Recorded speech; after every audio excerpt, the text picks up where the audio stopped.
A massive alien station hung in the darkness of space like a giant metal spider.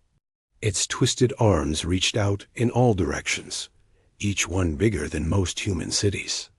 Inside the central chamber, hundreds of alien creatures sat in a perfect circle. Their skin colors ranged from deep purple to bright green, and some had more arms than any human could count. At the center of this gathering stood Ambassador Zex Thaler, a tall being with silver skin and 4 glowing eyes. His voice echoed through the chamber as he spoke into a recording device.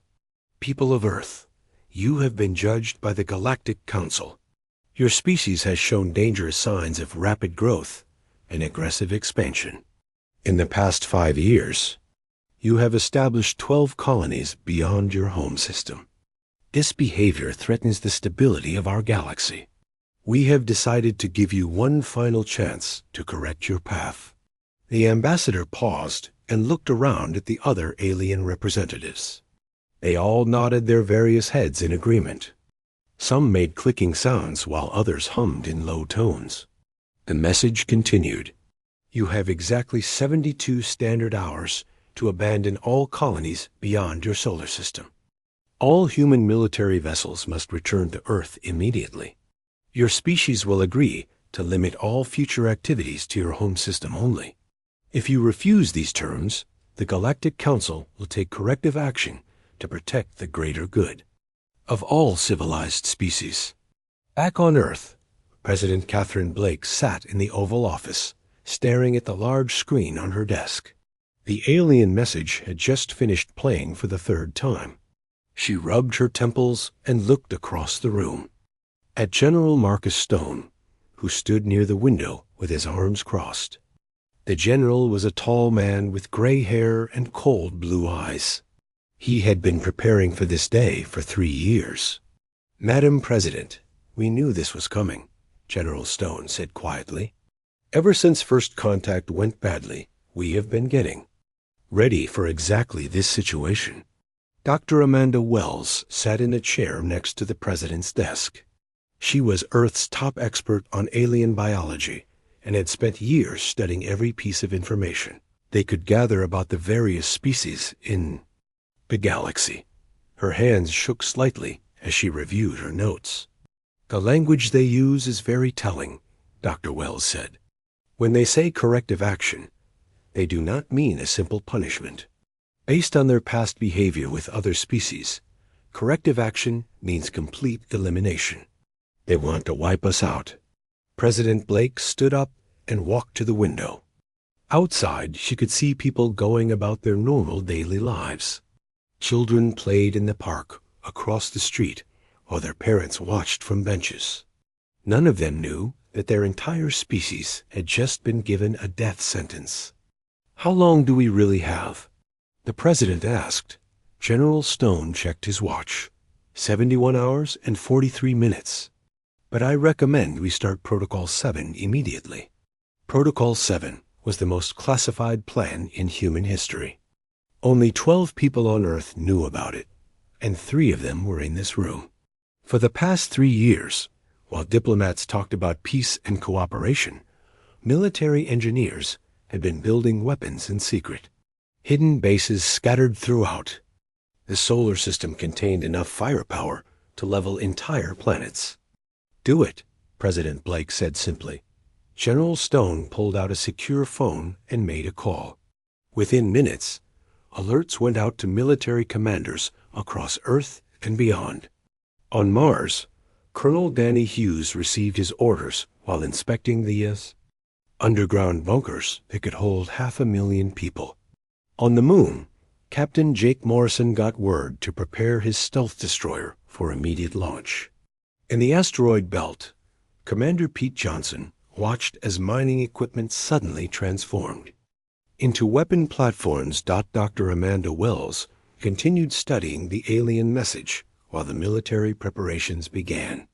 She noticed something that made her blood run cold. The transmission contained background data that most people would ignore. Hidden in the signal were energy signatures from over 300 alien warships. The Council was not planning to negotiate, They were already preparing for war. "General Stone," she called out, "you need to see this." The general looked at her analysis, and his face went pale. 300 ships was more than enough to turn Earth into burning rock. Humanity had maybe 30 combat vessels that could fight in deep space, and most of those were still experimental. President Blake made another decision that would change everything. She walked to her desk and activated the emergency broadcast system. Her voice would now reach every human being in the solar system. "My fellow humans, I am speaking to you from the White House at a moment of great danger. An alien alliance called the Galactic Council has demanded that we abandon our colonies and limit ourselves to Earth only. They have given us 3 days to comply or face destruction. I want every human to know that we will not bow down to these threats. We will not abandon our children on other worlds. We will not accept limits on human growth and exploration." She paused and looked directly into the camera. "To any aliens who might be listening to this broadcast, here is our answer. You came to our home uninvited. You threatened our families. You made a very big mistake." The message ended, and President Blake turned back to her advisors. General Stone was already on 3 different phones, coordinating with commanders across the solar system. Dr. Wells was working on her computer, analyzing every bit of data they had about alien technology and weaknesses. On Titan, Admiral Lisa Carter received her activation codes and immediately began powering up the massive defense platform hidden beneath the moon's ice surface. The facility was so large that it had taken 5 years to build, and its existence was known only to the highest levels of government. Inside the facility, thousands of technicians began final preparations on weapons that officially did not exist. Captain Morrison's stealth ship, the EHS Retribution, launched from a hidden dock on the far side of the moon. His mission was simple, but dangerous. He needed to get close enough to the gathering alien fleet to gather intelligence about their capabilities and intentions. The ship was painted black and used technology that made it nearly invisible to most sensors. Dr. Kevin Ross worked frantically in his laboratory deep beneath NORAD Mountain. Project Harbinger was almost ready for deployment, but he needed another 18 hours to complete the final calibrations. The weapon system used alien technology that humans had secretly captured and improved over the past 3 years. If it worked, it would give humanity a fighting chance against superior numbers. As the 72-hour countdown continued, every major government on Earth contributed to the war effort. Old enemies became allies in the face of extinction. Russian submarines launched from Arctic bases, while Chinese space fighters prepared for combat. European factories that had been making civilian goods switched to producing ammunition and armor. African nations opened their uranium mines to fuel the massive energy weapons being prepared. The aliens had expected humanity to panic and surrender quickly. Instead, they were about to face an enemy that had been quietly preparing for this war. Since the day they first made contact, humanity had learned to smile and talk about peace while building the largest military force in their history. President Blake ended her day by recording one final message. This one would not be broadcast immediately. It would only be sent when the alien fleet arrived at Earth's doorstep. To the Galactic Council and all who serve them, you asked for our surrender and expected our fear. Instead, you will receive something else entirely. You will learn why humans do not make good slaves, and why Earth is not a world you should have threatened. Our response will be delivered personally. The countdown timer on Admiral Lisa Carter's command screen showed 58 hours remaining. Around her, the hidden fortress beneath Titan's frozen surface buzzed with activity like a disturbed ant-hill. Technicians ran between control panels, while engineers made final adjustments to weapons that had never been tested in real combat. The Admiral was a small woman with short brown hair, but her voice carried the authority of someone who had spent 30 years preparing for this moment. Activation sequence 77 Alpha is complete, reported Commander Gary Hunt from his station. All primary weapon systems are online and ready for targeting. Admiral Carter nodded and moved to the main tactical display. The holographic map showed the entire solar system, with small dots representing human forces scattered from Mercury to the outer planets. What looked like a handful of ships and stations was actually the largest military buildup in human history. Every dot on the map was connected to dozens of others through hidden communication networks that the aliens could not detect. On Mars, Colonel Danny Hughes stood in the middle of New Phoenix, the largest human settlement on the red planet. 2. Anyone watching from orbit, the city looked normal. People walked the streets, vehicles moved along the roads, and children played in the parks. What they could not see was that every single person was actually a hologram. The real population of 3 million humans was now safely hidden in underground bunkers that stretched for hundreds of kilometers beneath the surface. Evacuation Phase 2 is complete, Hughes reported to Earth Command. All civilians are secure in hardened shelters. The city above is now operated entirely by projection systems. The holographic civilians were not perfect, but they would fool alien sensors long enough to give humanity the element of surprise. The technology had been developed by Dr. Susan Morris, a brilliant engineer who specialized in quantum field manipulation. Her work went far beyond simple illusions. Dr. Morris sat in her laboratory on Earth, surrounded by computers and strange devices that hummed with energy. She had discovered something remarkable about human brain patterns during her research. While alien species had ordered, predictable thought processes, human minds operated in chaotic patterns that seemed random. What the aliens saw as a dangerous flaw, Dr. Morris realized could be turned into a weapon. The neural field generators are ready for deployment, she reported to General Stone. When activated, they will broadcast human brainwave patterns across a wide area. Any alien species that relies on mental coordination will find their communication systems completely disrupted. General Stone reviewed the reports coming in from across the solar system. Every piece of the puzzle was falling into place exactly as planned. The aliens thought they were dealing with a primitive species that had barely learned to travel between planets. They were about to discover that humanity had been busy during 3 years of diplomatic talks. Captain Jake Morrison's stealth ship moved silently through the outer darkness beyond Pluto. His sensors had detected the alien fleet 2 days ago, and what he found made his blood run cold. Over 300 warships from 12 different species were gathering at the edge of the solar system. The smallest ships were twice the size of Earth's largest cruisers, and the biggest ones looked like floating cities. "Command, this is Retribution," Morrison whispered into his radio. "I have visual confirmation of the alien fleet. They are not here to negotiate. This is a full invasion force designed to sterilize our entire system." The message reached Earth in minutes, and President Blake felt her stomach drop as she read the report. 300 ships against 30 was not a battle. It was a massacre. But General Stone just smiled when he heard the numbers. "Perfect," the general said. "The more ships they bring, the bigger the target we have to shoot at." Dr. Kevin Ross had not slept in 36 hours. His eyes were red and his hands shook from too much coffee, but Project Harbinger was finally ready.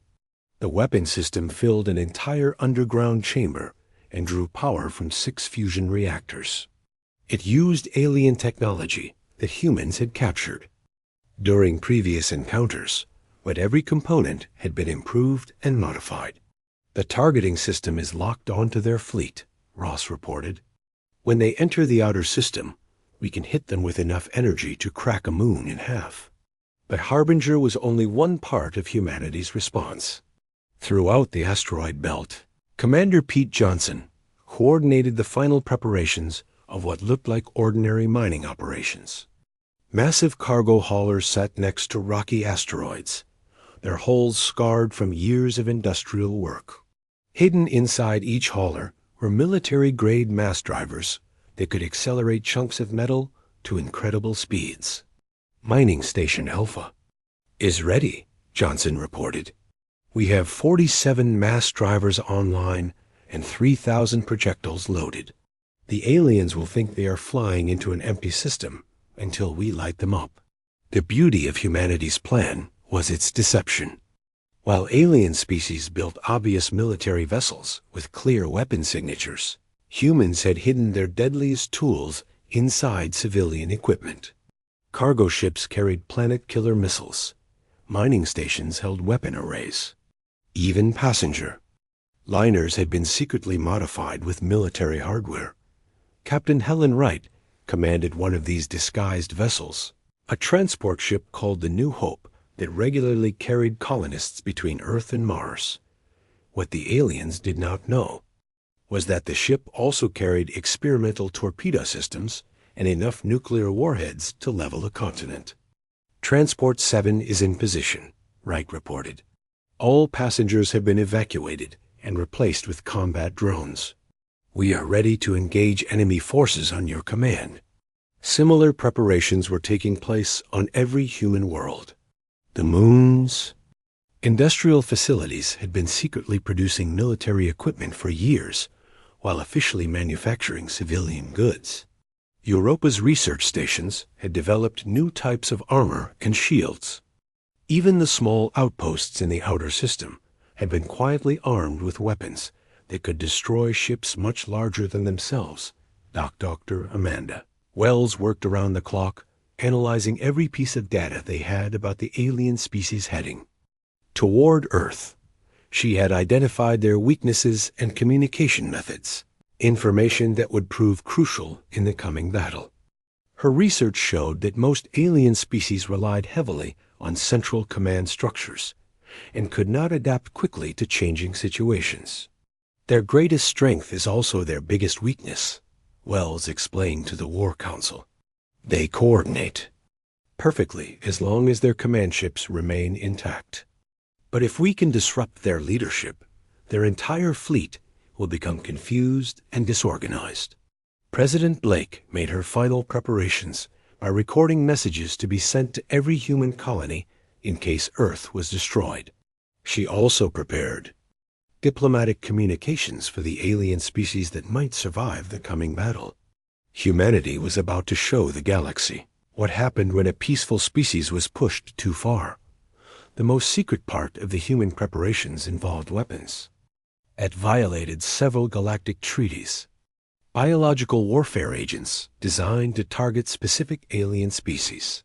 Quantum bombs that could destroy matter at the atomic level. Artificial intelligence systems that could take over alien computer networks. Humanity had spent 3 years developing tools that civilized species would never consider using. General Stone stood in the war room beneath the Pentagon, surrounded by displays showing human forces across the solar system. Every ship, every weapon, every soldier was ready for battle. The aliens had demanded surrender, but they were about to face something they had never encountered before. They were about to fight humans who had nothing left to lose. All stations report ready, Admiral Carter announced from Titan. Human forces are in position and awaiting the enemy fleet. The countdown timer showed 31 hours remaining. In 31 hours, the Galactic Council would learn that threatening humanity was the biggest mistake they had ever made. The species that thought they could force Earth into submission was about to discover why humans had survived every challenge their dangerous planet could throw at them. President Blake sat in the secure bunker beneath the White House, surrounded by her military advisors and the most powerful weapons ever created by human science. She thought about the children playing in parks just days ago, now safely hidden in shelters across the solar system. She thought about the colonists on distant worlds who trusted Earth to protect them. Most of all, she thought about the alien ambassador who had delivered their ultimatum with such arrogance. 31 hours, she said quietly. "And we show them what humans are really capable of." The alien fleet arrived exactly 72 hours after their ultimatum was delivered. 300 warships dropped out of faster-than-light travel at the edge of the solar system, their massive hulls gleaming in the distant sunlight. At the center of the formation floated the Eternal Judgment, a dreadnought so large that it had its own artificial gravity and could house 50,000 crew members. Fleet Commander Vash Koral stood on the bridge of his flagship, confident that the primitive humans would surrender immediately when faced with such overwhelming force. "Open a communication channel to the third planet," the commander ordered. His voice was deep and threatening, designed to strike fear into the hearts of lesser species. "Let us hear their plea for mercy." What came back was not a plea for mercy, but President Blake's recorded message. Her voice was calm and steady as it echoed through the alien command center. "You came to our home uninvited. You threatened our children. You made a mistake." The message ended with those simple words, leaving the alien commander staring at his communication screen in confusion. "That is their response to our generous offer?" Vash Koral asked his tactical officer. "They choose death over wisdom?" Before anyone could answer, the first human attack began. It did not come from Earth or any of the obvious military installations. Instead, it came from the asteroid belt, where Commander Pete Johnson had been waiting with 47 modified mining ships. What the aliens had dismissed as industrial equipment suddenly revealed its true nature as the most powerful weapons platform in human space. "All stations, this is Mining Command," Johnson broadcast to his scattered fleet. "Light them up." 47 May SS drivers opened fire simultaneously, accelerating tungsten projectiles to 20% of light speed. The aliens had been scanning for energy weapons and missile signatures, but they had not expected kinetic bombardment from converted civilian equipment. The first salvo struck the alien vanguard before their shields could even activate. Fleet Commander Vash Koral watched in shock as 12 of his escort vessels simply disappeared, torn apart by impacts that released more energy than nuclear weapons. His tactical displays showed the attacks coming from empty space, but that was impossible. Nothing could hide that many weapons from their advanced sensors. "Return fire at those coordinates," he ordered. "Destroy whatever is shooting at us." The alien response was swift and devastating. Energy beams capable of melting asteroids lanced out toward the mining stations, but they hit nothing but empty space. The human ships had fired their shots and immediately moved to new positions, using the asteroids themselves as cover. It was a tactic that no civilized species would consider, hiding behind rocks like primitive warriors. On Earth, Dr. Kevin Ross watched his displays as the alien fleet began moving deeper into the solar system. They were following exactly the path the human strategists had predicted, drawn forward by their need to eliminate the source of the kinetic attacks. In 6 hours, they would be in range of Project Harbinger. "Alien fleet is maintaining course," Ross reported to General Stone. "They are taking the bait perfectly, but the aliens were not completely foolish.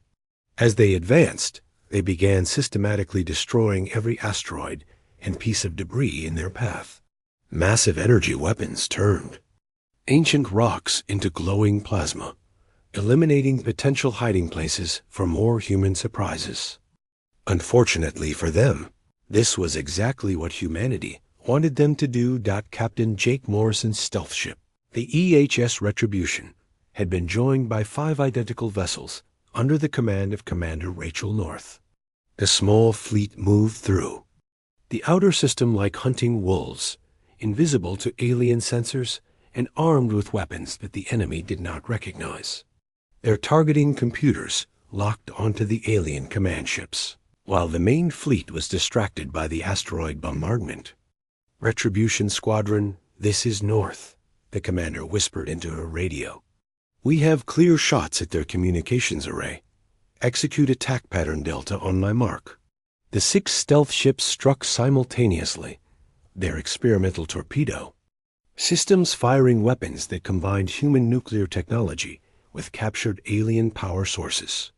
The explosions were visible from Mars, as alien command vessels simply vanished in balls of superheated plasma.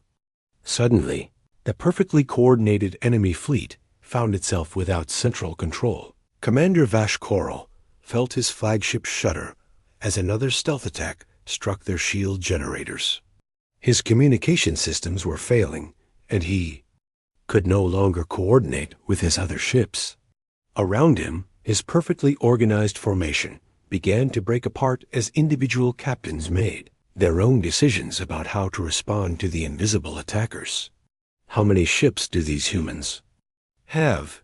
demanded his tactical officer. "Our intelligence reports said they had less than 50 combat vessels." The answer was that humans had exactly 31 ships capable of deep space combat, but they were using them in ways that no alien species could predict.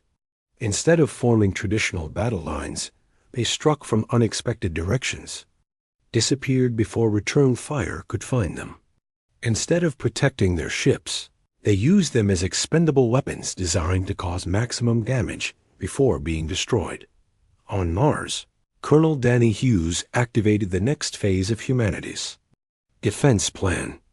The holographic city above his bunkers suddenly came alive with activity as projected humans ran in panic and vehicles fled in all directions. To the alien sensors, it looked like a massive civilian population was trying to evacuate.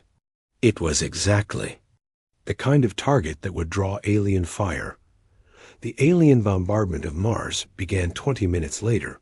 Massive energy beams struck the planet's surface, turning sand and rock into glass. The city of New Phoenix disappeared in a series of explosions that could be seen from Earth. What the aliens did not realize was that they were destroying nothing but light and computer projections. While the enemy fleet wasted their ammunition on empty cities, the real human population remained safely hidden in underground shelters that could survive direct hits from planet-killing weapons. But more importantly, the alien attacks were being carefully monitored by Dr. Susan Morris and her team of quantum engineers.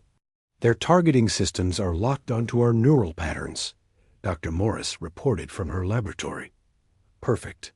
Now we can use their own weapons against them." The neural disruptor field activated without warning, broadcasting chaotic human brainwave patterns across the entire solar system. Every alien species that relied on mental coordination for their military operations suddenly found their communication networks flooded with incomprehensible static. Hive-minded species became confused and disoriented, unable to process the random chaos of human thought patterns. Admiral Lisa Carter watched from her command center on Titan as the alien fleet began to break apart. Ships that had moved in perfect formation now wandered aimlessly, their crews unable to coordinate with each other or receive orders from their commanders. It was time to reveal humanity's biggest surprise. "All hidden platforms. This is Carter," she broadcast to the scattered human forces. "Begin Phase 3 operations. Show them what we have been building." Across the solar system, what looked like civilian installations suddenly revealed their true nature. Mining platforms transformed into weapon arrays. Transport ships deployed. Military-grade missiles. Even the small research station on Europa opened up like a flower to reveal a fortress that could destroy an entire alien battle group. The transformation was so rapid and complete that the alien fleet found itself surrounded by enemies that had appeared from nowhere. Ships that their sensors had dismissed as harmless cargo haulers were now launching weapons that could crack their strongest armor. Stations they had ignored were targeting their vital systems with precision that no primitive species should possess. Dr. Kevin Ross activated Project Harbinger as the alien fleet moved into range. The massive weapon system drew power from 6 fusion reactors and focused it into a beam that could cut through the core of a planet. The targeting computer locked onto the Eternal Judgment, and Ross fired the most powerful weapon ever created. By human science, the energy beam struck the alien flagship like the hammer of an angry god. Shields that could deflect asteroid impacts simply vanished, and armor that had survived battles across the galaxy melted like ice in a furnace. The Eternal Judgment, pride of the alien fleet, broke apart in the explosion that briefly outshone. The Sun. Fleet Commander Vash Koral died without understanding what had killed him. His last thought was confusion about how a primitive species had developed weapons that surpassed anything in the galactic arsenal. He never realized that humans had taken alien technology and improved it beyond what its original creators thought possible. The destruction of the flagship sent shock waves through the alien fleet that went beyond the physical explosion. These were species that had never faced a real challenge to their military superiority, and they were watching their most powerful vessel destroyed by creatures they considered barely above animals. Fear began to replace confidence as alien captains realized they were not fighting primitives, but predators. Captain Morrison's stealth squadron continued their hunting, picking off alien ships one by one with surgical precision. General Marcus Stone stood in the war room, watching as the alien fleet tried desperately to reorganize itself after the destruction of their flagship. The enemy had lost nearly half their ships in the first 6 hours of combat, but they still outnumbered human forces by more than 4 to 1. Any civilized species would have focused on defense at this point, trying to minimize losses while planning a strategic withdrawal. Humanity had other ideas. All units, this is Stone, the General. Broadcast to every human ship and station in the solar system. We are going on the offensive. Show these aliens what happens when they threaten our families. The transition from defense to attack caught the alien commanders completely off guard. They had been trying to regroup and establish new communication links when human forces suddenly emerged from hiding positions throughout the system. What had seemed like scattered, desperate resistance now revealed itself as a coordinated military campaign designed to destroy every alien ship in human space. Major Chris Taylor led the first wave of the ground assault, commanding mechanized units that had been secretly stationed on asteroids near the alien formation. His powered armor combined energy shielding stolen from alien technology with kinetic weapons that no galactic species had ever developed. The combination proved devastatingly effective against alien infantry who had never faced an enemy that could match their defensive capabilities while exceeding their firepower. Contact front, Taylor reported as his unit landed on the hull of an alien cruiser. Enemy infantry forming defensive positions around their main airlock, beginning breach operations. The aliens inside the ship were not prepared for hand-to-hand combat with humans. Their species had evolved on worlds with lower gravity and less atmospheric pressure, making them physically weaker than the heavily armored human soldiers who now cut through their hull like it was made of paper. Within 20 minutes, Taylor's squad had seized control of the ship's bridge and turned its weapons against other alien vessels. Dr. Susan Morris monitored the effectiveness of her neural disruption field from her laboratory on Earth. The chaotic human brainwave patterns were having an even greater effect than she had predicted. Alien species that relied on hive mind coordination were becoming increasingly confused and disoriented as the battle continued. The disruption field is working better than expected, Morris reported to General Stone. Several alien species appear to be experiencing complete mental breakdown. Their coordination is falling apart at the molecular level. Sergeant Tony Baker's Special Operations team took advantage of this confusion to deploy even more advanced versions of the neural weapon. Using stealth suits that made them nearly invisible, they moved through the battle zone planting devices that would broadcast concentrated doses of human thought patterns directly into alien command centers. Package delivered to Target 7. Baker whispered into his radio as his team escaped from another alien ship. Their command crew should be completely incapacitated within 10 minutes. The results were immediate and devastating. Alien captains who had commanded fleets for decades suddenly found themselves unable to process tactical information or give coherent orders. Their perfectly ordered military minds could not handle the chaotic, unpredictable patterns of human consciousness being broadcast directly into their brains. Admiral Lisa Carter coordinated the next phase of the attack from her command center on Titan, the hidden shipyards beneath. The moon's surface had been building vessels for this moment, and it was time to reveal humanity's secret navy. Massive doors opened in the ice, and ships began emerging that dwarfed anything the aliens had seen from Earth before. "This is Carter to all fleet units," the Admiral announced. "You are cleared for deep space engagement. Show them what human engineering can accomplish." The EHS Vengeance and EHS Defiance led the charge, followed by 8 smaller cruisers that had been constructed in absolute secrecy over the past 3 years. Captain Gary Hunt commanded the Vengeance, while Captain Helen Wright had transferred from her transport ship to take control of the Defiance. Both vessels were armed with weapons that combined the best of human and alien technology. "Vengeance to Defiance," Hunt broadcast as the 2 ships moved into attack formation. "Let us see who can destroy more alien ships before this is over." "You are on," Wright replied. "Try to keep up." The human heavy cruisers tore through the alien formation like sharks through a school of fish. Their weapons were designed by human engineers who understood that sometimes the best solution to a problem was massive, overwhelming firepower applied with surgical precision. Alien shields that had been considered impenetrable simply collapsed. Under the sustained bombardment, Commander Pete Johnson's mining fleet had repositioned itself throughout the asteroid belt, creating a network of weapon platforms that could engage targets from dozens of different angles simultaneously. The aliens found themselves caught in crossfire from directions they had not even known were possible. "Mining Station Charlie has locked onto target," Johnson reported, firing mass driver sequence 7 through 12.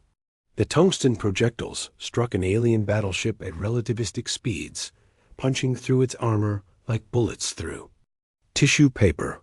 The ship broke apart in a cascade of secondary explosions that lit up the darkness of space. Similar scenes were playing out across the entire battle zone as human forces demonstrated their mastery of kinetic warfare. What the aliens were experiencing was something completely outside their understanding of civilized combat. Human tactics did not follow any of the accepted rules of galactic warfare. They used deception where aliens expected honesty. They employed overwhelming violence where aliens expected measured response. Most importantly, they refused to acknowledge any concept of acceptable losses when defending their species. Dr. Amanda Wells analyzed the alien communication intercepts from her position in the secure bunker. The fragments of messages that her computers could decode painted a clear picture of an enemy force in complete panic. "Their morale is collapsing," Wells reported to President Blake. "The intercepts show widespread confusion and fear among alien crews. Several ships are requesting permission to retreat, but their command structure is too damaged to authorize withdrawal." President Blake nodded grimly. The aliens had come to Earth expecting easy victory over a primitive species. Instead, they were learning that humanity had spent 3 years preparing for this exact scenario. Every weapon, every tactic, every strategic decision had been designed with one goal in mind: the complete destruction of any force that threatened human survival. The battle reached its turning point when Commander Johnson's forces executed pincer movement that split the alien fleet into 3 separate groups. The enemy formation, already weakened by the loss of their command ships, could not coordinate a response to attacks coming from multiple directions simultaneously. "All units, this is Johnson," the commander broadcast. "We have them divided. Begin final assault operations on designated targets." Human ships that had been hiding throughout the outer system suddenly revealed themselves, attacking the separated alien groups with coordinated fury. Each enemy formation found itself outnumbered and outgunned by human forces that seemed to appear from nowhere. Captain Morrison's stealth squadron had been quietly working their way through the alien fleet, disabling communication arrays and targeting systems on ship after ship. The aliens never saw them coming, and by the time they realized what was happening, it was too late to mount an effective defense. "Retribution Squadron has eliminated 17 communication nodes," Morrison reported. "Enemy coordination is now at 0% effectiveness." The final phase of the battle began when Dr. Kevin Ross fired Project Harbinger for the second time. The massive energy weapon had been recharged and retargeted at the largest concentration of surviving alien ships. The beam cut through space like a sword of pure light, destroying everything in its path. "Direct hit on target cluster Alpha," Ross announced. 23 enemy vessels destroyed, additional 14 showing critical damage. General Stone watched as the alien fleet continued to disintegrate under the relentless human assault. What had begun as a coordinated invasion force was now reduced to scattered groups of damaged ships trying desperately to survive. The enemy had learned too late that threatening humanity was a mistake that carried a very high price. "All stations maintain pressure," Stone ordered. "No alien ship leaves this system intact. They wanted to see human capabilities, so we will give them a complete demonstration." The aliens, who had arrived confident in their technological superiority, were now facing an enemy that had taken their own weapons and improved them beyond recognition. Human engineering had combined alien energy systems with human tactical thinking to create tools of war that no galactic species had ever imagined. Admiral Carter coordinated the final encirclement as human forces moved to prevent any alien escape. The species that had demanded Earth's surrender was about to learn that humanity did not forgive threats against their children, and they never forgot an enemy who tried to destroy their homes. The final confrontation took place among the burning wreckage of what had once been the most powerful invasion fleet in galactic history. Less than 90 alien ships remained from the original 300, and most of those were too damaged to fight effectively. Fleet Commander Kef Voller, who had assumed command after the death of Vash Koro, stood on the bridge of his crippled heavy cruiser and stared at the tactical display in disbelief. "How is this possible?" he whispered to his tactical officer. "These humans were supposed to be a primitive species, barely capable of space travel." The tactical officer, a young alien whose purple skin had turned pale with fear, checked his sensors again before responding. "Sir, our intelligence was completely wrong. These humans have technology that surpasses our own in several key areas. Their weapons are more powerful, their tactics are more sophisticated, and their coordination is perfect." What the aliens did not understand was that humanity had been learning from them since first contact 3 years earlier. Every diplomatic meeting had been a chance to study alien technology. Every trade agreement had included secret provisions for acquiring samples of their equipment. Every peaceful gesture had hidden military preparation on a scale that no galactic species had ever attempted. President Catherine Blake stood on the bridge of the command ship EHS Liberty, surrounded by her military advisors and protected by the most advanced defenses human science could create. The ship itself was a marvel of engineering that combined the best features of alien design with uniquely human innovations. Admiral Carter had transferred her flag to the Liberty so that the president could personally oversee the final phase of the battle. "Open a communication channel to the surviving alien ships," President Blake ordered. "Let us hear what they have to say now." The response came within minutes. Fleet Commander Kef Voller appeared on the main screen, his 4 eyes showing a mixture of fear and confusion that would have been amusing under different circumstances. His voice, which had been confident and threatening just hours earlier, now carried the tone of someone begging for mercy. President Blake of Earth, I am authorized by the surviving commanders to request an immediate ceasefire. We acknowledge that our intelligence about human capabilities was severely flawed. We are prepared to discuss terms for withdrawal from your system. President Blake smiled, but there was no warmth in her expression.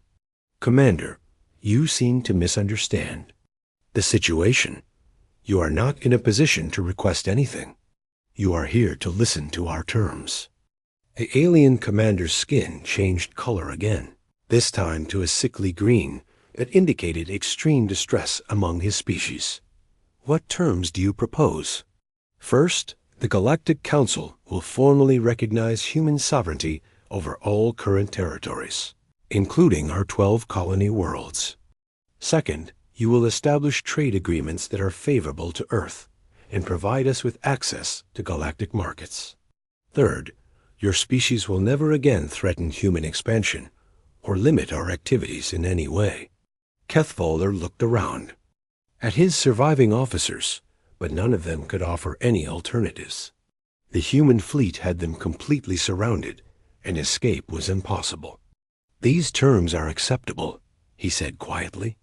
Good, President Blake replied. But we are not finished yet. Dr. Amanda Wells stepped forward and activated a secondary display that showed the current positions of human monitoring satellites throughout the local galactic region. During the battle, while the aliens were focused on the fighting, human ships had been quietly deploying surveillance, equipment on every major trade route and near every inhabited system within 50 light years of Earth. Your species made mistake when you decided to threaten us, Dr. Wells explained. We have been monitoring your communications for the past 6 hours, and we now have complete intelligence on your military capabilities, trade relationships, and political structures. Earth has eyes and ears on every world in this region of the galaxy. The implications of this revelation hit the alien commander like a physical blow. Humanity had not just defended itself. It had used the invasion as an opportunity to establish comprehensive surveillance of their former enemies. Every secret, every weakness, every strategic resource was now known to Earth. General Stone activated the next phase of humanity's post-war strategy. All units, begin construction operations immediately. Show our guests what we have planned. For the future. Across the solar system, massive industrial platforms began assembling the components for humanity's next surprise. The species that had tried to force Earth into submission was about to witness the birth of the most powerful space navy in galactic history.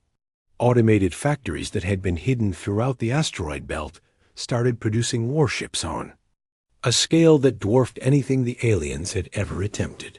What you are seeing is the beginning of the Terran Imperial Navy, General Stone explained to the shocked alien commander. We will be expanding our presence throughout this region of the galaxy to ensure that no species ever again makes the mistake of threatening human interests. Admiral Lisa Carter coordinated the construction efforts from her new flagship, the EHS Dominion, a vessel so advanced that it made the alien dreadnoughts look like ancient relics. The ship incorporated every lesson learned from the recent battle, combined with improvements to alien technology that pushed the boundaries of what was physically possible.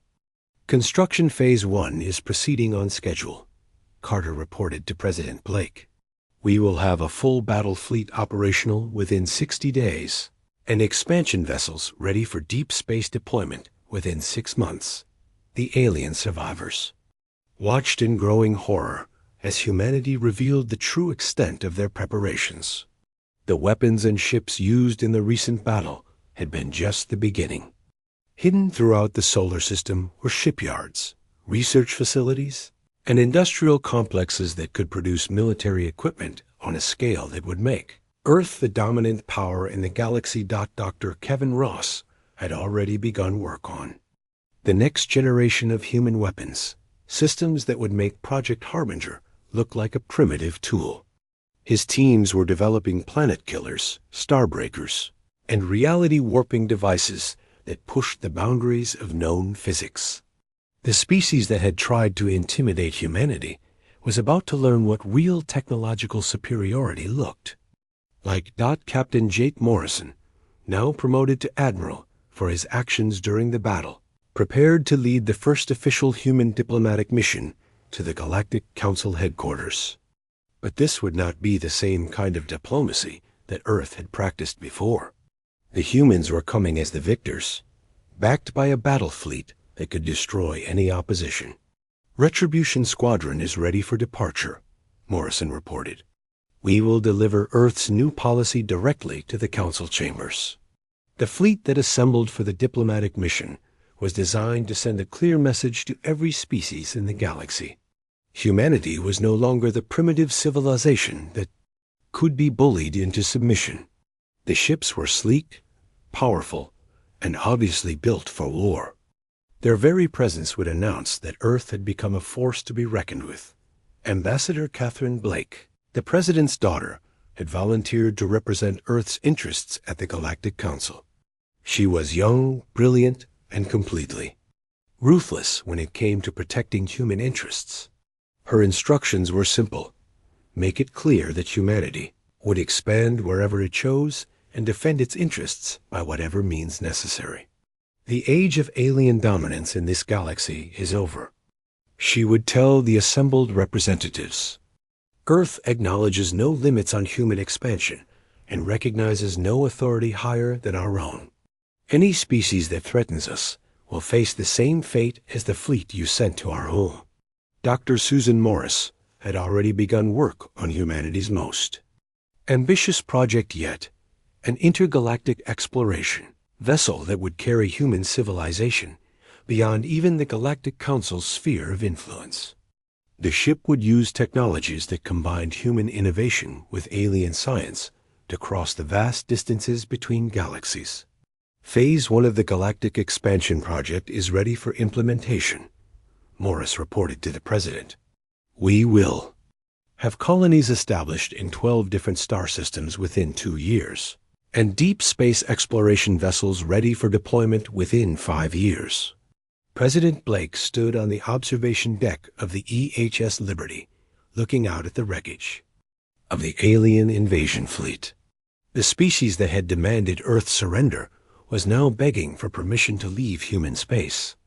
Their threat had backfired completely, turning a relatively peaceful human civilization into the most aggressive military power the galaxy had ever seen. You came here expecting to find primitives who would submit to your demands, she said to the alien commander during their final communication. Instead, you found humans who had been preparing for war since the day we met you. You wanted to limit our expansion, but your attack has given us the excuse to expand faster and farther than we ever planned. The last alien ships limped away from Earth under heavy escort, carrying with them the news that would reshape galactic politics forever.